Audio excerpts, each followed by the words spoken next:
નમસ્કાર, આપ જોઈ રહ્યા છો ન્યૂઝ 18 ગુજરાતી। આપની સાથે હું છું પ્રીતિ તિવારી। 11 વાગ્યાની 11 ખબરોની શરૂઆત કરીશું રાજકોટથી, જ્યાં ચાંદીનો ભાવ ઐતિહાસિક સપાટીએ પહોંચ્યો છે। 1 કિલોએ 4000 રૂપિયાનો વધારો નોંધાયો છે। 1 કિલો ચાંદીનો ભાવ 1.94 લાખ રૂપિયા પહોંચ્યો છે। 10 દિવસમાં 19000 રૂપિયાનો ધરખમ વધારો। તો આગામી 10 દિવસમાં 1 કિલો ચાંદી એ 2 લાખ રૂપિયા ભાવ સુધી પહોંચે તેવી શક્યતા છે। રોકાણકારો માટે ચાંદીમાં ચાંદી જ ચાંદી।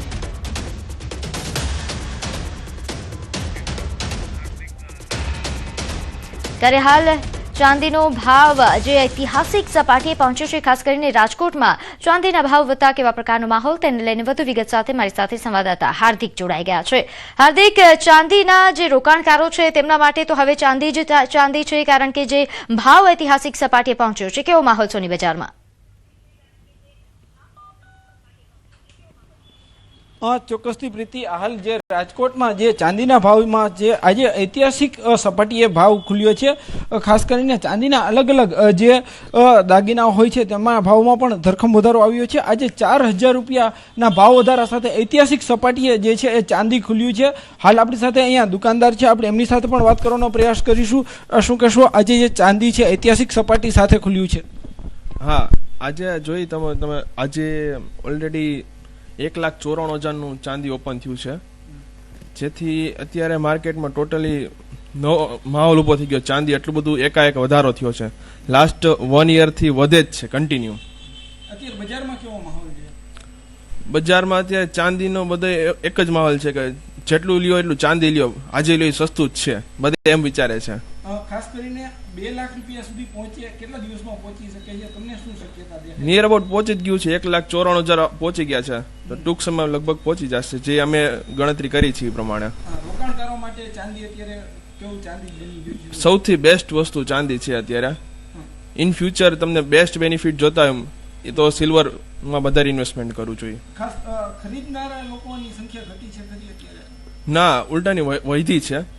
નાના મોટા વેપારી છે, નાના મોટા કસ્ટમર છે, એ પરચુન ચાંદીનું માલ ખરીદી કરીને રોકાણ કરે છે। ચોક્કસથી પ્રીતિ, અહીંયા જે ચાંદીના અલગ અલગ દાગીનાઓ જોવા મળી રહ્યા છે। ખાસ કરીને છેલ્લા 1 વર્ષમાં 1 લાખ રૂપિયા જેટલો ચાંદીમાં ભાવ વધારો આવ્યો છે। ગયા વર્ષે જે આ જ સમયે જે 94,000 રૂપિયાની આસપાસ જે ચાંદી હતું તે અત્યારે 1,94,000 પહોંચ્યું છે। ક્યાંક ને ક્યાંક જે ચાંદીના જે રોકાણકારો છે તેમાં ખુશીનો માહોલ છે, તો લોકો પણ ક્યાંક અત્યારે ચાંદીમાં જે છે એ વધુ ઇન્વેસ્ટમેન્ટ કરી રહ્યા છે। જો કે બીજી તરફ ક્યાંક જે છે ગરાગી છે તે ક્યાંક ઠંડો માહોલ પણ જોવા મળી રહ્યો છે।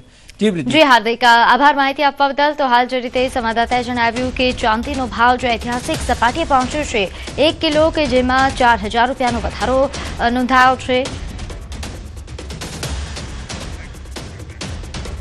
આગળ વાત કરીએ, અમદાવાદના બ્રિજ જોખમી બન્યા। સુભાષ બ્રિજમાં તિરાડ બાદ બંધ કરાયો હતો, હવે સરદાર બ્રિજના જોઈન્ટમાં પણ ગાબડા પડ્યા। બ્રિજમાં ગાબડા અને સળિયા દેખાયા તો સરદાર બ્રિજ પરથી હેવી વાહનો પણ પસાર થઈ રહ્યા છે, ત્યારે બ્રિજ એ મોટું જોખમ ઊભું થાય તે પહેલા તંત્ર જાગે તે જરૂરી બન્યું છે। તો આ દ્રશ્યો આપ જોઈ રહ્યા છો, સરદાર બ્રિજના દ્રશ્યો, જ્યાં હેવી વાહનો પણ પસાર થાય છે, ત્યાં આ રીતે આ બ્રિજની હાલત છે, ત્યાં ગાબડા પડ્યા છે, સળિયાઓ દેખાઈ રહ્યા છે। તો સરદાર બ્રિજના જોઈન્ટમાં ગાબડા પડતા હવે અહીં પણ ભય ફેલાયો છે। હવે તંત્ર વહેલી તકે જાગે તો ખૂબ જરૂરી બન્યું છે, કારણ કે એક સુભાષ બ્રિજ કે જે અત્યારે બંધ હાલતમાં છે, હવે આ પણ બ્રિજ બંધ કરવાની જરૂર પડી શકે છે।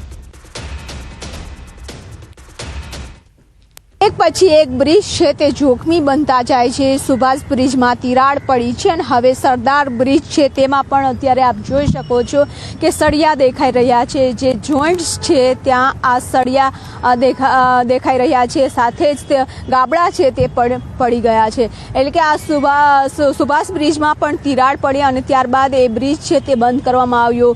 ખાસ કરીને જે હાટકેશ્વર બ્રિજ છે તેને પણ બન્ના પાસ જે જોખમી રીતે જોવા મળ્યું હતું તેના કારણે તોડી પાડવાનો નિર્ણય કરવામાં આવ્યો છે। ગંભીરા બ્રિજ જ્યારે તૂટ્યો અને ત્યારબાદ રાજ્યના તમામ જે બ્રિજ હતા તેનું નિરીક્ષણ કરવામાં આવ્યું, રિપોર્ટ છે તે તૈયાર કરવામાં આવ્યા, ફિટનેસ છે તે ચેક કરવામાં આવ્યું। ત્યારે અમદાવાદ જિલ્લાના જે બ્રિજ છે તેનું પણ ચેકિંગ કરવામાં આવ્યું હતું, તપાસ કરી અને રિપોર્ટ છે તે સોંપવામાં આવ્યો હતો। અમદાવાદ શહેરના પણ આ બ્રિજ છે કે જે અમદાવાદ શહેરના સાબરમતી ઉપરથી પસાર થઈ રહ્યા છે તે બ્રિજોનું પણ તપાસ કરી અને ફિટનેસ રિપોર્ટ આપવામાં આવ્યો હતો. 4 મહિના પહેલા આ તમામ બ્રિજ છે તે ઓકે જોવા મળ્યા હતા.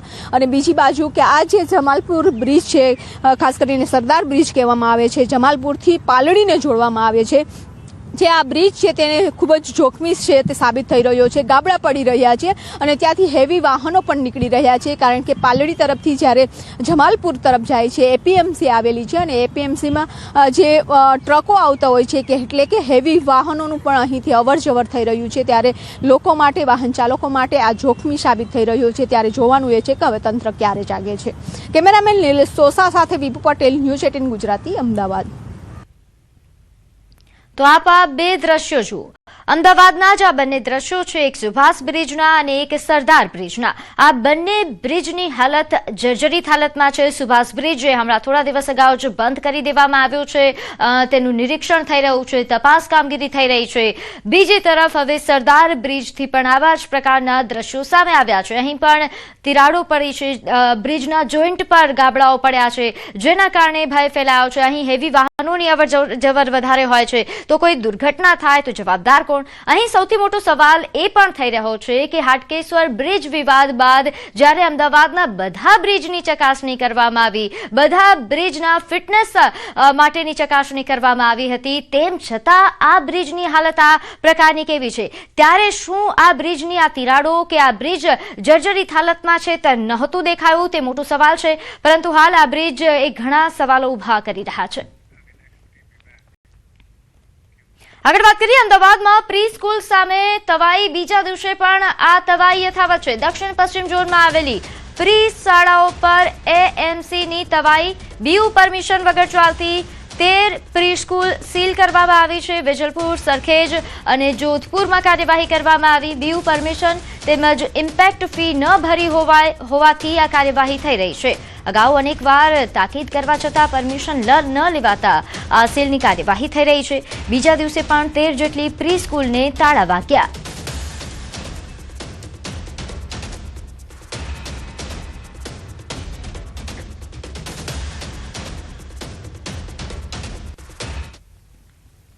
એ જ્યારે શાળા લીધી, આપણે શરૂ કરી ત્યારે હતું આપણે ગ્રામ પંચાયત, પછી આવ્યું નગરપાલિકા.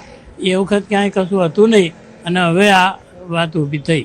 વિદ્યાર્થીઓ 70 છે એમાં, પ્રી પ્રાઇમરીના નાના, અને એમને 2 દિવસ રજા આપી દીધી અને ત્યાં સુધીમાં ક્લિયર કરવા પ્રયત્ન કરીશું અને નહીં થાય તો રજા લંબાઈશું. અમદાવાદ મ્યુનિસિપલ કોર્પોરેશનના એસ્ટેટ વિભાગે છેલ્લા 2 દિવસથી અમદાવાદ શહેરમાં બીયુ પરમિશન વગર ચાલતી પ્રી સ્કૂલો પર તવાઈ બોલાવી છે. ગઈકાલે 15 જેટલી પ્રી સ્કૂલ જે છે તેને સીલ મારવામાં આવ્યું હતું અને આજે જે છે તે 13 જેટલી પ્રી સ્કૂલ જે છે તેને સીલ મારવામાં આવ્યું છે. અમદાવાદના વેજલપુર વોર્ડ છે, જોધપુર અને સરખેજના વિસ્તારમાં આવતી 13 જેટલી વધુ પ્રી સ્કૂલ જે છે તેને સીલ મારવામાં આવ્યું છે, કારણ કે આ પ્રી સ્કૂલ પાસે બીયુ પરમિશન નથી. વેજલપુર વિસ્તારની આ સોર બકોર નામની આ પ્રી સ્કૂલ છે, જેને અગાઉ પણ જે છે આ સ્કૂલને બીયુ પરમિશન મેળવી લેવા માટેની નોટિસ પાઠવવામાં આવી હતી. ઓક્ટોબર મહિનામાં અહીંયા જે ચોંટાડવામાં આવી છે ને તેમાં લખવામાં આવ્યું છે કે ઓક્ટોબર મહિનામાં પણ આ પ્રી સ્કૂલના માલિક જે છે તેમને નોટિસ આપવામાં આવી હતી.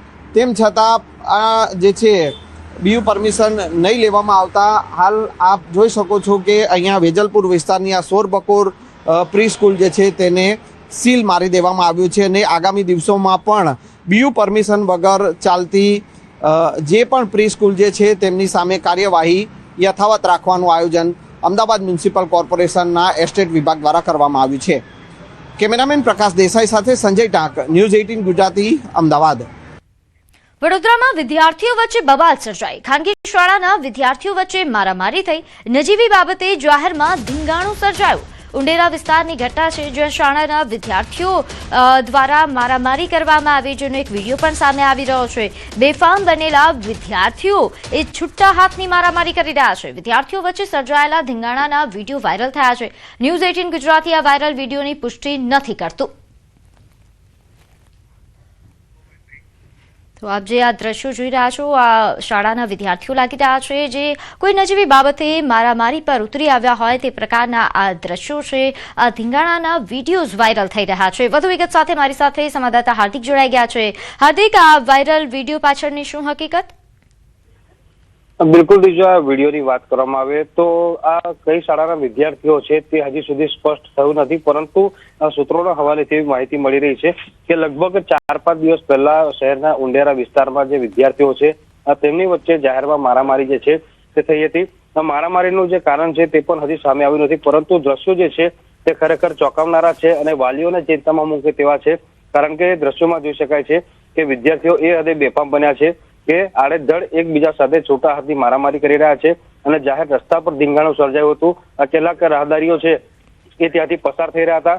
તો રાહદારીઓએ વિદ્યાર્થીઓને રોકવાનો પ્રયત્ન કર્યો હતો, પરંતુ વિદ્યાર્થીઓ એ હદે બેકાબુ બન્યા હતા કે તેમને રાહદારીઓની કે વડીલોની વાત સાંભળી ન હતી અને એકબીજા પર તૂટી પડ્યા હતા. ત્યારે આ વિડીયો વાયરલ થઈ રહ્યો છે તેની ન્યૂઝ 18 ગુજરાતી પુષ્ટિ નથી કરતું, પરંતુ આ ઘટના જે છે તે ખૂબ જ ગંભીર ઘટના છે અને આ વિડીયો વાયરલ થયા બાદ જે પોલીસ છે તેના દ્વારા યોગ્ય કાર્યવાહી કરવામાં આવે તેવી અત્યારે માંગ જે છે તે ઉઠી રહી છે.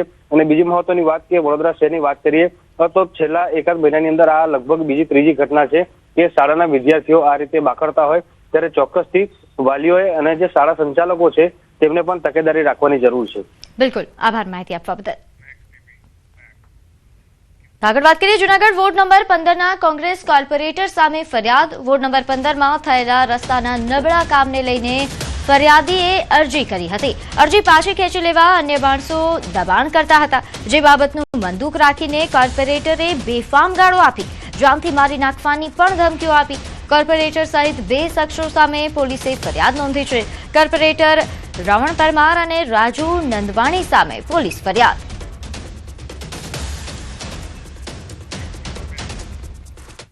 તો આ તરફ કુલ્લુમાં સનસનીખેજ અકસ્માત સર્જાયો. અહીં કુલ્લુના મોહલ્લામાં એક જીપ ચાલકે રાહદારીને ટક્કર મારી. આ ઘટના સીસીટીવીમાં કેદ થઈ ગઈ છે. જીપ ચાલક ઘટના સ્થળેથી ભાગી ગયો, તો બીજી તરફ અકસ્માતમાં રાહદારીને ઈજા પહોંચી હતી. તો આ સીસીટીવી ફૂટેજ સામે આવ્યા છે. જે અકસ્માતમાં અહીં બેફામ કાર જે રીતે આ રાહદારીને અડફેટે લે છે, રાહદારીને હાલ ઈજાઓ પહોંચી છે તે સારવાર હેઠળ છે. અકસ્માતની ઘટનાના સીસીટીવી ફૂટેજ વાયરલ થઈ રહ્યા છે.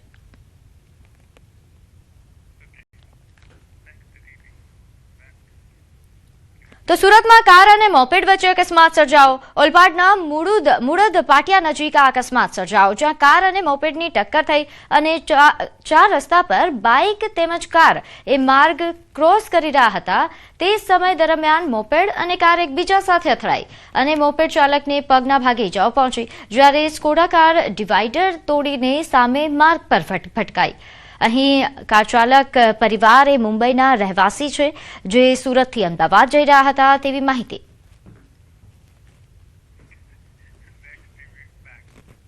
તો રાજકોટમાં દુષ્કર્મના આરોપીએ પોલીસ પર હુમલો કર્યો. ભાગવાના ઈરાદે પોલીસ પર ધારિયાથી હુમલો કર્યા હોવાની વિગત પ્રાપ્ત થઈ રહી છે. આરોપીએ હેડ કોન્સ્ટેબલ પર હુમલો કરતા ખળભળાટ મચ્યો. પોલીસે સ્વબચાવમાં 2 રાઉન્ડ ફાયરિંગ કર્યું અને આરોપીને પગમાં ગોળી વાગી, જેના કારણે તેને હોસ્પિટલ ખસેડવામાં આવ્યો. નોંધ્ય છે કે પોલીસ આરોપીને ગાડીમાં બેસાડતી હતી તે દરમિયાન આરોપીએ ધારિયા વડે હુમલો કર્યો હતો. બનાવ સંદર્ભે આટકોટ પોલીસ સ્ટેશન ખાતે હત્યાના પ્રયાસ, ફરજમાં રૂકાવટ, સરકારી અમલદાર પર બળ પ્રયોગ કરવો તેમજ ધરપકડમાં વિધાન ઉભા કરવા સહિતની કલમ હેઠળ પોલીસ ફરિયાદ નોંધાઈ. લોકલ ક્રાઇમ બ્રાન્ચમાં પીએસઆઈ તરીકે ફરજ બજાવનારા એચ.સી. ગોહિલ ફરિયાદી બન્યા છે. આપણે જણાવી દઈએ કે રાજકોટ ગ્રામ્યના આટકોટ પોલીસ સ્ટેશન વિસ્તારમાં ગત 4 ડિસેમ્બરના રોજ રામસિંહ નામના 3 સંતાનોના પિતા દ્વારા 7 વર્ષીય બાળકી પર દુષ્કર્મ ગુજારવામાં આવ્યું હતું. જે અંતર્ગત પોલીસ દ્વારા રામસિંહની મંગળવારના રોજ ધરપકડ કરવામાં આવી અને બુધવારના રોજ તેને કોર્ટમાં રજૂ કરવામાં આવ્યો. ત્યારે કોર્ટ દ્વારા રામસિંહના 15 ડિસેમ્બર સુધીના રિમાન્ડ મંજૂર કર્યા હતા. રિમાન્ડ મંજૂર થતાની સાથે જ આટકોટ પોલીસ, લોકલ ક્રાઇમ બ્રાન્ચની ટીમ તેમજ સરકારી પંચો સાથે ડિસ્કવરી પંચનામાની કાર્યવાહી શરૂ કરવામાં આવી અને કામગીરી પૂર્ણ થયા બાદ રામસિંહ દ્વારા પોલીસ કસ્ટડીમાંથી ભાગવાના ઈરાદે પોલીસ પર ધાર્યા વડે હુમલો કર્યો અને રામસિંગ દ્વારા લોકલ ક્રાઇમ બ્રાન્ચના હેડ કોન્સ્ટેબલ ધર્મેશ બાવળિયા પર 2 વખત ધાર્યા વડે હુમલો કરવામાં આવ્યો, જેના કારણે હેડ કોન્સ્ટેબલને છાતી તેમજ હાથના ભાગે ઈજા પહોંચી છે. તેમજ રામસિંગ દ્વારા અન્ય પોલીસ કર્મચારીઓ પર હુમલો કરવામાં આવ્યો હતો. તેથી સ્થળ પર હાજર 2 પોલીસ અધિકારીઓ દ્વારા સ્વ બચાવમાં પોતાના રિવોલ્વરથી એક રાઉન્ડ ફાયરિંગ કરવામાં આવ્યું, જેના કારણે આરોપી રામસિંગના બંને પગમાં ગોળી વાગી અને ઈજાઓ પહોંચી.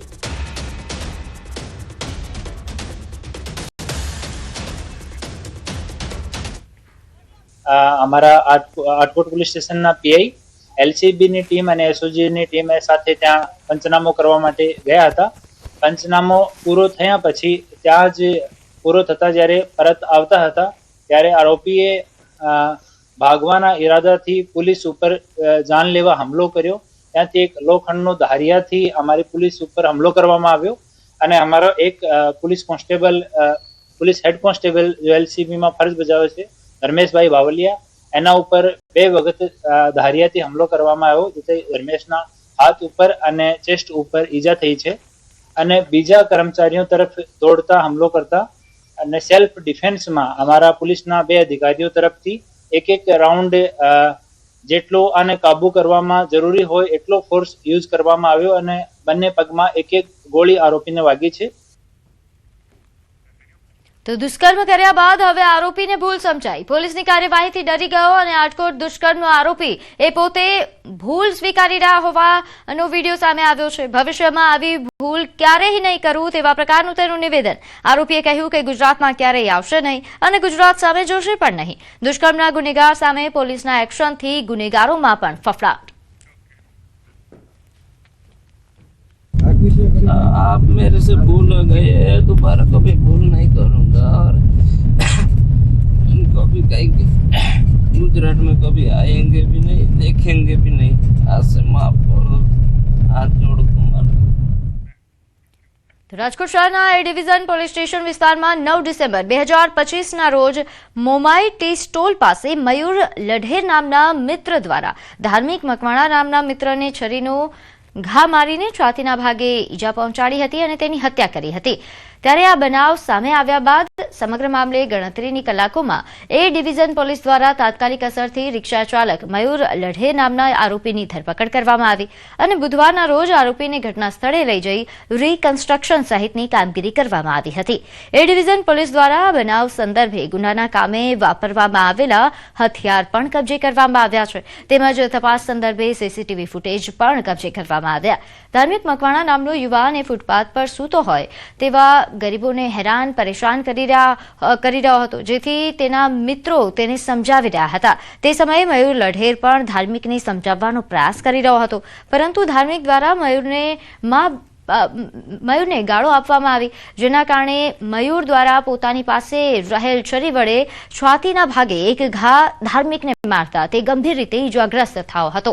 તેમજ ટૂંકી સારવાર દરમિયાન તેનું સિવિલ હોસ્પિટલ ખાતે મૃત્યુ થયું અને આ બાદની કાર્યવાહી પોલીસે હાથ ધરી.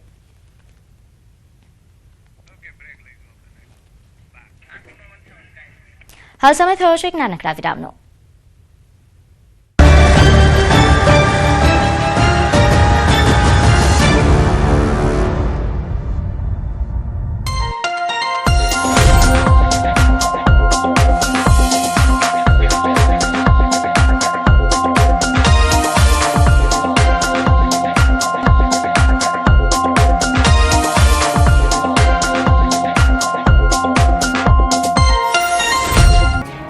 સુરેન્દ્રનગર જિલ્લાના લખતર તાલુકાના ઘણાદ અને આસપાસના ગામોમાં 3 વર્ષથી ઘુડખરનો ત્રાસ એટલો વધ્યો છે કે ખેડૂતો હવે ખેતી છોડવા મજબૂર થયા છે. આ ગામોની 10,000 વીઘા જમીનને નુકસાન પહોંચાડી ચૂક્યા છે. હાલ શિયાળુ પાકમાં ચણા, જીરું, દેશી કપાસ સહિતના પાકનું વ્યાપક વાવેતર કરવામાં આવ્યું છે. ત્યારે ખેડૂતોએ મહા મહેનતે અને મોંઘા ભાવના બિયારણ અને દવાનો ખર્ચ કરી પાક તૈયાર કર્યો, ત્યાં પણ ઘુડખર આવી પહોંચ્યા. લખતર તાલુકાના ઘણાદ અને આસપાસના વણા, ડુમાણા, અકેવાળિયા, ચંદ્રસર સહિતના ગામોની સીમમાં ઘુડખર ઉભા પાકમાં ઘૂસી વ્યાપક નુકસાન પહોંચાડતા ખેડૂતોના મોઢા સુધી આવેલો કોળિયો છીનવાઈ ગયો. સુરેન્દ્રનગર જિલ્લાના પાટડી તાલુકામાં આવેલ ઘુડખર અભયારણ્ય હજારો એકર જમીનમાં ફેલાયેલું છે. ઘુડખરની વસ્તીમાં વધારો થતા હવે અભયારણ્ય વિસ્તાર છોડી ગ્રામ્ય વિસ્તારમાં આવી પહોંચ્યા છે, જેમાં પાટડી તાલુકાની નજીક આવેલ લખતર તાલુકાના ઘણાદ અને આસપાસના 7 થી વધુ ગામોની સીમમાં અંદાજે 400 ઘુડખરો અડીંગો જમાવી બેસતા ખેતી પર મોટું સંકટ તોળાઈ રહ્યું છે. આરોપ છે કે તંત્ર દ્વારા આ મામલે કોઈ કાર્યવાહી કરવાના બદલે માત્ર ખેડૂતોને આશ્વાસન આપવામાં આવી રહ્યું છે. ગાંધીનગર સુધી રજૂઆત કરવા છતાં કોઈ કાર્યવાહી કરવામાં આવતી નથી. ખેડાના ગળતેશ્વરના ફતેપુરા ગામમાં જો કોઈ દારૂ બનાવશે કે વેચશે તો તેમને ગ્રામ પંચાયતથી મળતા તમામ લાભ બંધ થઈ જશે. ફતેપુરા ગામે સરપંચ દારૂબંધીના કડક અમલ માટે આ નિર્ણય લીધો છે.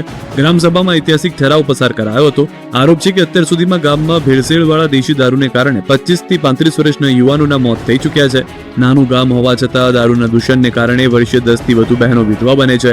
બીજી તરફ ગ્રામસભા બાદ ગ્રામજનો અને બીટ જમાદારે ગામમાં દારૂ વેચાતી 5 શંકાસ્પદ જગ્યાઓ પર દરોડા પાડ્યા. દારૂ તો નહોતો પકડાયો, પરંતુ સરપંચે સ્પષ્ટ ચેતવણી આપી હતી કે હવેથી કોઈ વેચાણ કરતા પકડાશે તો તેમને છોડવામાં નહીં આવે. યુવાધનને બચાવવા માટે ફતેપુરા પંચાયતે લીધો નિર્ણય આખા ગુજરાતમાં ચર્ચાઈ રહ્યો છે. વડોદરામાં વૃક્ષો વાવો પ્રકૃતિ બચાવોના સૂત્રોના ભ્રષ્ટ તંત્રના કારણે દાંત વળ્યો. વૃક્ષોના જતન અને જાળવણીમાં વહીવટી તંત્ર સદંતર નિષ્ફળ હોય તેવો ઘાટ ઘડાયો. કેમ કે વાઘોડિયામાં સિદ્ધિ ઇન્ડસ્ટ્રીઝ પાસે ખેતરમાંથી 2 આઈસર અને ટ્રેક્ટરોથી કાપેલા લાકડા સગીવગી કરવાનું કૌભાંડ ઝડપાયું. પ્રકૃતિ પ્રેમીએ ફોન કરતા સમગ્ર મામલો સામે આવ્યો. મોડે જિલ્લા વિકાસ અધિકારી જાગ્યા અને માફિયાઓ વિરુદ્ધ કાર્યવાહી કરી, જ્યારે 60-70 જેટલા મસમોટા વૃક્ષોના કટિંગનો જથ્થો મામલતદારે કબજે લીધો હતો. લાકડા ક્યાંથી લાવ્યા અને ક્યાં લઈ જવાના હતા તે દિશામાં તપાસ શરૂ કરવામાં આવી. સમગ્ર મામલે હાલ વાઘોડિયામાં ચાલતા લીલા વૃક્ષોના કટિંગના ગોરખ ધંધામાં સંકળાયેલા માફિયાઓમાં ફફડાટ ફેલાયો છે. બીજી તરફ આરોપ એવો પણ લગાવવામાં આવ્યો છે જ્યારે અધિકારીઓને સૂચના અપાય ત્યારે અધિકારીઓ એકબીજાને ખો આપી જવાબદારીમાંથી છટકવાનો પ્રયાસ કર્યો. જો કે મામલો વધુ ગંભીર બનતા માફિયાઓ વિરુદ્ધ પગલાં લેવામાં આવી રહ્યા છે. હાલ સમગ્ર મામલે તપાસ ચાલી રહી છે, ત્યારે જોવાનું એ રહ્યું કે વૃક્ષોના મૂળિયા ઉખેડનાર તત્વોના મૂળ સુધી તંત્ર પહોંચે છે કે કેમ. ચેતી જજો, કેશોદ એરપોર્ટમાં પાણીની બોટલની જરૂરિયાત છે, તેમજ અન્ય વસ્તુઓની પણ જરૂરિયાત છે તેમ કહી ઓનલાઈન એરપોર્ટ ઓથોરિટીના નામે છેતરપિંડી કરતા શખ્સો સક્રિય બન્યા છે. જો આવો કોઈ ફોન આવે તો તાત્કાલિક નજીકના પોલીસ સ્ટેશનનો સંપર્ક કરવા માટે એરપોર્ટ ઓથોરિટી દ્વારા અપીલ કરી છે. આરોપ એવો છે કે કેશોદ એરપોર્ટના નામે સક્રિય થયેલા ઠગ વેપારીઓને ફોન કરીને એરપોર્ટ પર પાણીની બોટલ કે અન્ય સામાન માટે ઓર્ડર આપે છે, ત્યારબાદ અસલી ખેલ શરૂ થાય છે. પેમેન્ટ કરવાના બહાને આરોપી લિંક મોકલેલ છે. જો વેપારી આ લિંક ભૂલથી પણ ખોલે તો તેનું ખાતું ખાલી થઈ જાય છે. આ ઉપરાંત ઓનલાઈન ઠગાઈ કરનારા તત્વો એરપોર્ટમાં નોકરી આપવાની લાલચે પણ અનેક યુવાનોને ફસાવી રહ્યા હોવાનો દાવો છે. નોકરીની જરૂરિયાતવાળા યુવાનોને ટાર્ગેટ કરીને તેમની પાસેથી પૈસા પડાવવામાં આવી રહ્યા છે. કેશોદ એરપોર્ટ ઓથોરિટીએ પણ સ્પષ્ટતા કરી છે કે તેઓ આ પ્રકારનો ઓર્ડર ફોન પર આપતા નથી અને એરપોર્ટ ઓથોરિટી દ્વારા પેમેન્ટ માટે કોઈ પણ લિંક નથી આપતી. આ ઉપરાંત ભરતી પ્રક્રિયા માટે પણ એરપોર્ટ ઓથોરિટી કોઈનો સીધો સંપર્ક કરતું નથી. અમદાવાદ શહેરમાં હાટકેશ્વર બ્રિજના વિવાદ બાદ વધુ એક વિવાદ સુભાષ બ્રિજમાં જોવા મળ્યો. સુભાષ બ્રિજ પર તિરાડ પડતા હાલ બ્રિજ પર અવરજવર બંધ કરી દેવાય છે. જો કે બ્રિજ પર લોકો અવરજવર કરતા જોવા મળ્યા. જુઓ વિડીયો. તિરાડ પડી છે ત્યાં જ લોકો ચાલી રહ્યા છે. ત્યારે સવાલ ઉઠ્યા છે કે શું સુભાષ બ્રિજ માત્ર નામનો બંધ છે? બેરિકેડ લગાવ્યા છતાં લોકોને કેમ જોખમી બ્રિજ પર જવા દેવામાં આવી રહ્યા છે? બીજી તરફ આ મુદ્દે રાજકારણ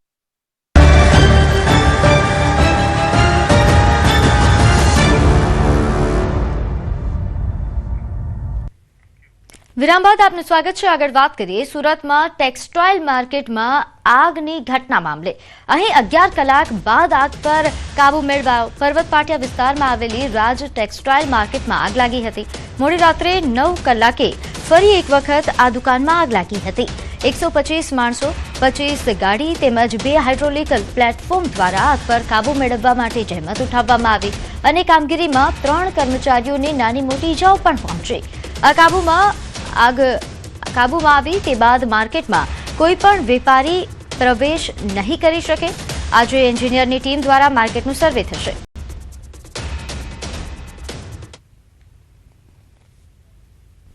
સુરતના પર્વત પાટિયા વિસ્તારમાં આવેલી રાજ ટેક્સટાઇલ માર્કેટમાં ગઈકાલે આગ લાગી હતી. 11 કલાક બાદ ફાયર વિભાગે આગ પર કાબુ મેળવી લીધું છે. 25 કરતાં વધુ ફાયરની ગાડીઓ સતત પાણીનો મારો કરતી રહી. 2 હાઇડ્રોલિક પ્લેટફોર્મનો ઉપયોગ કરવામાં આવ્યો છે. 125 જેટલા જે કહી શકાય કર્મચારીઓ સતત કામગીરી કરતા રહ્યા હતા. આપણી સાથે ફાયર અધિકારી ઈશ્વર પટેલ છે. સીધા વાત કરીએ ઈશ્વરભાઈ, કાલની આગ 11 કલાકે કાબુમાં આવી, 4 કર્મચારીઓને ઈજા, કેટલી મુશ્કેલી પડી? મુશ્કેલીઓમાં જે પેસેજના જે ભાગ છે માર્કેટોની અંદર તેની અંદર પુષ્કળ પ્રમાણમાં આ લોકો સાડીના પોટલાઓ મૂકી દેતા હોય છે, જેના કારણે અવર જવામાં તકલીફ હોય છે, અને પેસેજો છે તેને પણ દુકાનમાં કન્વર્ટ કરી દેતા હોય છે, જેના કારણે પુષ્કળ તકલીફો પડે છે. એની સાથે સાથે જે દરેક માર્કેટોની અંદર દુકાનોની અંદર માળિયા બનાવવામાં આવે છે, એ માળિયાની અંદરના ભાગે જે છે તે ઉપર જવા માટે ખાલી 3 કે 4 ફૂટનું જ જગ્યા મૂકવામાં આવે છે. અને ત્યારબાદ જે બહારના ભાગે જે વેન્ટિલેશનની સુવિધા માટે બારી હોય છે તેમાં પણ બહારના ભાગે જાળી, લોખંડની ગ્રીલ અને એના બાદ કાચની બારી એ ફિટ કરવામાં આવે છે. એ ફિટ કર્યા પછી પણ જે છે તે સાડીના પોટલા એ જગ્યાએ મૂકી દેવામાં આવે છે, જેના કારણે અંદરનો જે સ્મોક છે એ બહાર નીકળતો નથી. અને એ સ્મોક સમાચારોમાં હાલ બસ આટલું જ. આપ જોતા રહો ન્યૂઝ 18 ગુજરાતી. નમસ્કાર.